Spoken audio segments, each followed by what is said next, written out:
Hello comrades, Commissar bro here today. Not with a playthrough, surprisingly enough, just a fun little story I would like to share with you guys. So, yesterday I released the, what was it called? The Communist China, the 7th episode of the Communist China playthrough. And after I was playing it, like, I got the hankering to continue playing, and I didn't record. Like, and I tend to do this. Don't worry, the series is still on and whatnot. I didn't save over where I ended the video. We will just pick up and start from there. But I thought, like, I just continued playing, and this has literally turned into the most destructive war I have ever played in Hearts of Iron 4. So basically, to give you a quick idea of what's happened, I played as China. I managed to unite China and, you know, conquer Japan for the most part, as you can see here. Japan is pretty much fully occupied. Japan has been absolutely decimated, and surprisingly enough, is at this point in time mildly uninvadable. Like, I could, but the amount of manpower that would require me to take Hokkaido is extensive, and something I cannot spare, because immediately after taking all of Japan, like pretty much the main islands of Japan, minus Hokkaido, I started amassing my army right here in Tohoku, and the British declared war on the Comintern. That's right. Completely unexpected, and something sometimes I don't understand the AI in this game. It's so it makes really just boneheaded maneuvers. Like, it does really stupid stuff. And the more that I play this game, the more that I see it. The AI just doing some of the stupidest shit I've ever seen. So apparently the Allies thought it would be a great idea to go to war with the Comintern, which at the time was Mongolia, Tanatuva, the Soviet Union, and Communist China, the People's Republic of China. Just those. And so we have been waging war for the past, I don't know, 8 years now, about 9 years almost. I think the war started in about 1942, 1943. And the war in Europe has consisted only in just absolutely disgusting battle over Romania. That is something reminiscent of World War I and how the battle has played out. I mean, the furthest the Allies pushed the Soviets back was they managed to push them all the way back up to about here, and then the line would go right about here, and then they took they were basically creeping into Crimea. But then I managed to defeat I'll show that. I managed to defeat the British Raj in India and brought my troops over to Turkey and started battling in Turkey and helped push back the Allies in Turkey. And then the Russians managed to very swiftly push the border all the way back into starting to get into more actual Romanian territory, which, by the way, this is Romania. Like, they've taken over Bulgaria and all sorts of stuff. So, before I go into more detail about the battles and what has raged, the initial belligerents of this engagement were, you know, your stereotypical allies: Great Britain, the United States, France, so on. The Axis powers were defeated very easily. For those of you who haven't seen the playthrough of the Communist China playthrough, the Allied powers were the Axis powers were absolutely decimated by the French and the United States combined forces. The UK itself actually took over all of England relatively early, but the Axis powers made a push, and France came and basically reconquered all that territory. So the Axis powers have been absolutely destroyed. And as you can see, this is the new paint job of Europe, as it were. Was the UK, France, the United States controlling pretty much all of Germany, Czechoslovakia being reinstated, Romania taking a part of Hungary, taking all of Bulgaria and parts of Turkey. Well, technically they didn't take Bulgaria. I'll get into that in a second. So yes, this is what Europe looks like now. And basically some additional belligerents who've come into this war after the Allies declared war on us was Bulgaria. Bulgaria got declared war on by the Allies, seemingly for no reason whatsoever. Yeah, pretty much, that's basically what happened there. And I decided that we needed to bring additional allies into the fight, that what we had was not enough. And that was because I was currently engaging the British, fighting for control of this entire area right here. So basically Indochina, Vietnam, Laos, Cambodia, Burma, India. This whole area was basically a fucking battleground. And, you know, millions of men were dying. And I'll even show you guys the numbers here in a second. That's where you're really going to be like, what the fuck is going on? But, so I managed to convince Afghanistan to join us. I convinced Iran to join us. And I convinced Saudi Arabia to join us.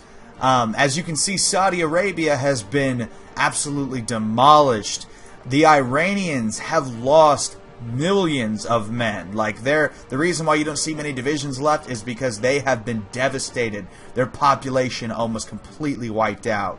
Or at least their recruitable manpower is almost completely wiped out. Even we have lost millions of men. For example, this is the AI's fault. This is purely the fucking AI's fault, and I knew I shouldn't have relied on the AI to defend this small little strip of territory here. But basically, I had about 61 plus 17 divisions. So what is that? 61, what is that? 78? 78 divisions defending this tiny little pass. And somehow the Allies managed to push through one of the holes and then blitzkrieg around, completely surround the unit. And my AI just did not think it was worth defending any of this territory up here. They just wanted to defend this side here, this the territory called Burma here, rather than northern Malay, and completely surrounded. And 78 divisions, I repeat, 78 divisions were completely wiped out. Wiped the fuck out. And ever since that moment, we've kind of been getting pushed back by the Allies. But that's another story. So one thing I want to point out that really pissed me off about this particular playthrough is that Brazil became communist, right? I used my boost party popularity to turn them communist, and who the fuck do they join? They joined the Allies. Because why would the communists join the Comintern? As if that makes any sense at all, right? Oh, and Mexico? Turn Mexico into communist. And who do they join? The Allies, because that makes perfect fucking sense. The communists join the Democrats. Perfect sense. Now, see, me, personally, the way I look at it is there would have been no reason whatsoever for them to get involved if they were basically instated. They were instated by me, by the fucking communist Chinese, and they joined the Allies. Even though if Brazil would have joined us, we would have won. But see, that's actually who has turned this entire war around, is Brazil, where the communists were coming in, beating some ass, and we were winning the war. We were winning this war, my friends. And the two major blows were when I lost 78 divisions here in Siam, fighting for control of this territory, and Brazil joining the war, because Brazil brought with it a massive air force. I just want to give you an idea. You see how big my air force is? It's 1952. I have the largest air force in the world, and Brazil is just behind me, just a little behind me. So maybe 1,000 planes less than what I've got.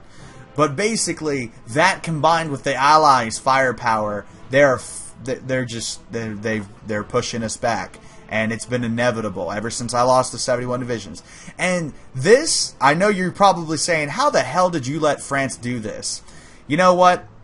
I should have not relied on the AI again. This was a perfect example of how I should not have relied on the AI to defend that border, because basically what happened was the French got a tiny little foothold with a couple of American divisions, and the AI refused to attack those positions while I was sitting here fighting the war in Turkey, pushing the Allies back in Turkey, and trying to push into the Middle East with about 200 divisions I had located over here fighting in the war. And then I had the 71 down here. And basically, it was like a domino effect. The 71 got wiped out. The moment the 71 got wiped out, I literally had to pull all 200 of the divisions that I had fighting in the West and pull them back and drop off however many I've got here, just to hold this territory, to hold these tiny little bits and pieces here, and to try to push back and reconquer this territory that was lost because of the incompetence. I cannot help but blame it on this motherfucker right here, this Chin Shin guy. Like, I know that the commanders don't have like a direct play on what happens or the movement of the troops in this game. It's all AI dictated by your battle plan and how you set it. And the aggressive meter, and sometimes the AI is just stupid and won't do it. And in this particular case, the AI was just fucking stupid and didn't do it. And then I'm basically being punished for that. But like, I can't even fucking look at this dude now. He pisses me off so bad. Chin Shin. Like, I am convinced he is bad luck, because basically Chin Shin was ordered with the garrisoning and the defense of the coastline of the Chinese mainland coastline, and he fucking failed. He failed. If there was an execute officers button in this fucking game, that is exactly what would happen to Chen Shen for such an utterly awful defense of mainland China, having to lead to Mao Zedong having to relocate and come back and fight the war his goddamn self.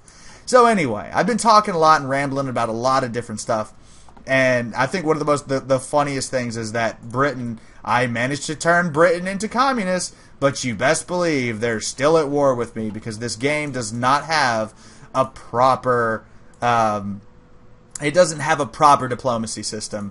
This all or nothing bullshit is stupid. It's dumb. Wars are not fought like that. Like, look at how many men we've lost. Look, like, okay, you know what? This brings me to my main point. I'm going to show you exactly how many people died. And look, this was the war against the fascists, right? Japan and Germany. This was just our side of the war. This doesn't even count the Allies' losses. I went and checked the actual Americans. Like, the Americans lost 2 million men or so fighting against the fascists. So this is just us fighting against the fascists. Almost 5 million men. Let's round it to about 4.6 million men lost in just the war against the fascists on our side. Now, if we go and look over here at the war against the Allies, look at these casualties figures, ladies and gentlemen. Look at this shit. The Iranians have lost almost 2 million men. The Soviet Union has lost almost 12 million men. Mongolia, a country that barely even has a population, has lost 188,000. We have lost almost 10 million men. The Allies, let's take a look at the Union of Britain, 4 million men. The British Raj, 1.49 million men. Romania, 700,000. The United States, 6 million. The Philippines, 306. The Netherlands, 1.25 million. France has lost 3.07 million. Australia, almost 400,000. Belgium, 1 million. And the numbers just go on. Like, look at these casualties. Jesus fucking Christ. And like, as you can see, Brazil and Mexico bringing in their divisions, and mostly Brazil's Air Force coming in has turned this war around. And France, I don't know where France got this, like, this huge increase in, like, they were down to, at one point, 80 fucking divisions. 80 divisions! Yet somehow managed to push that number up to 256 to 379. The Americans, at the start of the war, had 1,200 divisions, ladies and gentlemen. 1,200 divisions! And they're down to about 150 or so. Even I don't know how the population of Britain even fucking how can you do 4 million? You've lost 4 million men. How do you still have almost 300 divisions? How? So, and like as you can see here, the British Raj has no divisions left, has been completely wiped out with 1.5 million losses. So, yes, this has been the most destructive war I would actually like to calculate, because this, for some reason, these games, and that's something else I wish these games had, was just a total kill count. Like, you have all these numbers of how many men died, which is fucking great, but there's not like an at the end of the game there's something that tells how many people died in all, or like in what wars and how many people died in each war. Like other games like Europa Universalis 4 from Paradox have that. Like, it tells you like numbers at the end of each war, how many dudes died. And so on and so forth. So, like, I don't understand why this game doesn't have it. But, yes. So, this has been an incredibly fun playthrough. Incredibly crazy. But it literally points out multiple issues that Hearts of Iron 4 has. Which is the fact that the diplomacy system is bare bones. Like, I mean, sure, you've got plenty of options for people that you're not at war with. This is great. Like, being able to send expeditionary forces, lend-lease, volunteers, you know, improve relations, non-aggression pact, all that stuff, that's great.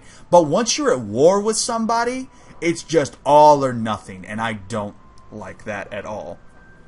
I am not a fan of that, because that is not how wars work most of the time. Like, sure, World War II was a little different.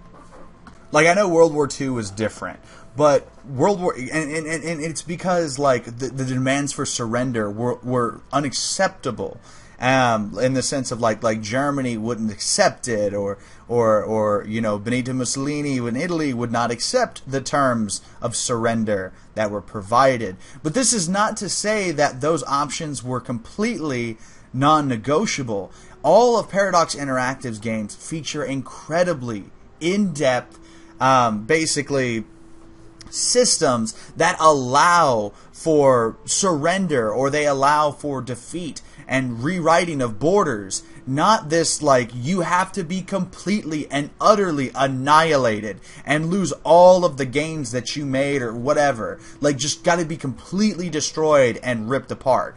That I do not like. I do not think that's realistic in the least. And I would think there's no fucking way you can tell me that after 6 million US soldiers killed, or 4 million British soldiers killed, that they would not be like, okay, this has got to stop. Like, this has got to stop. Like, come on. Come on. Look at the United States and actual real life wars that have occurred. The United States did not lose anywhere near this many men. Technically, both wars combined, they've lost 8 million men, at least. So 8 million men have been lost. You think the United States would be gung-ho about continuing the fight? Like, and as far as my people are concerned, the Chinese people in this case, we're the ones who are being attacked. They declared war on us. We had no, like, I had no intention on going to war with the Allies. The only thing I wanted to do is I wanted to unite Japan, and then after I united Japan, then, and I was going to create a new Japan, and bam, that's what it was going to be. But then the Allies are like, oh no, you can't have your fucking cake and eat it too. We're going to declare war on you for absolutely no reason. Look, this is the only amount of fucking, tension I've generated this whole time. 17.5%. When they declared war on me, I had only generated 10% world tension. So, I don't know. The Allies are just overly aggressive in this game. That fucking drives me batshit insane, is how aggressive they are. But anyway, as I was saying, I don't like the war diplomacy. I don't like it one bit. It makes no sense. There should be, at this point in time, when a war has dragged on for almost a decade, and tens of millions of soldiers lie dead on both sides of the field, there should be options to end it. Like, for the war to end, it should not have to be like a deadlock war with no progress being made. There should be at least a white peace option, rather, because there's a surrender option. Like, if you're the leader of the thing and you're getting your ass kicked, you can surrender. But who the fuck wants to surrender? It's like, there's no reason. They're not beating the shit out of me. The odds of them winning in the long run are, at this point, pretty good. But honestly, it should have never even got to this point. Like, when we were pushing up against the Allies, there should have been an option to end the war. And like, I don't know, that's just my thing. The other thing that really, really bothers me about Hearts of Iron 4 is the fucking, like, the influence system. This makes no sense. This makes no sense. If these are communist, pro-communist, they were instated by my regime. Basically, I set up this communist party that now exists in Brazil. Why would they join the United States in the war? Why? Why wouldn't... I can see them just staying out of the war. Like what Spain did in World War II, where Hitler... Actually, he pretty much, he helped the fascists with the expectation that the nationalist Spanish would come and assist him in his war against the rest of the Europeans. But he decided instead to not do anything at all, to stay out of the fight. And, I mean, that was good enough for Hitler. But the point of the matter is, that would be good enough for me. Like, if they're not going to join my side, yet they're going to be communist, why the fuck did they join the war at all? And Mexico, the same with Mexico. These two were not in the war when they were created. Understand that. They were not in the war when they became communist. They joined the war after the war had already been getting going and gone and whatnot. And then with a regime change, a major regime change of like a major allied power, in this particular case, the communists, taking over Britain and completely changing the organizational structure of the government of Britain, why in God's name are they still willing to fight against the Soviet Union and Communist China? It makes no sense. Like, again, and this regime was pretty much established by me boosting party popularity and getting involved in British politics, but for some reason that it doesn't matter. They're still gonna fight me, and like, I have no option. At the very least, changing them to a communist country, you think that I would be able to like offer peace, and bam, there we go. But no, the war score has got to be at 50%, which is currently... Yeah, see, you're not war leader for the losing side. So that's it. You basically have to be completely getting your ass kicked, or you have to be completely kicking the other team's ass. And that's stupid. I don't like that. I don't like that at all. I am not a fan of how that works. And it doesn't make any sense, because then it leads to these post-apocalyptic fucking wars that just, it makes no sense. How? Why would France France has lost 3 million people, yet it's still throwing men into the meat grinder in a war a war of aggression. A war of aggression. This is a war of aggression. That's like saying the United States went into Vietnam, lost 6 million men, and we're like, this is perfectly okay. This is perfectly fine. Let's keep fighting. This makes total sense. It's like, no, this makes no sense. Needless to say, sorry, I keep going on tangents, but I just can't help. I'm so frustrated because, like, I've put so much time into this, and, like, you get thrown into these wars that you have nothing to do with. And it's like the AI, when it declares war, makes no consideration of how strong you are as opposed to them. They just look at that frickin' tree. Like, at first, I really liked the National Focus System. At first, I really, really liked it, because it assists in so many different ways. But at the same time, it forces conflicts that sometimes just shouldn't happen. Like the UK had no reason to declare war on the Soviet Union or the People's Republic of China. We were fighting the fascists just like them. So there's no reason we should have gone to war with each other. But we did anyway, so fuck it, right?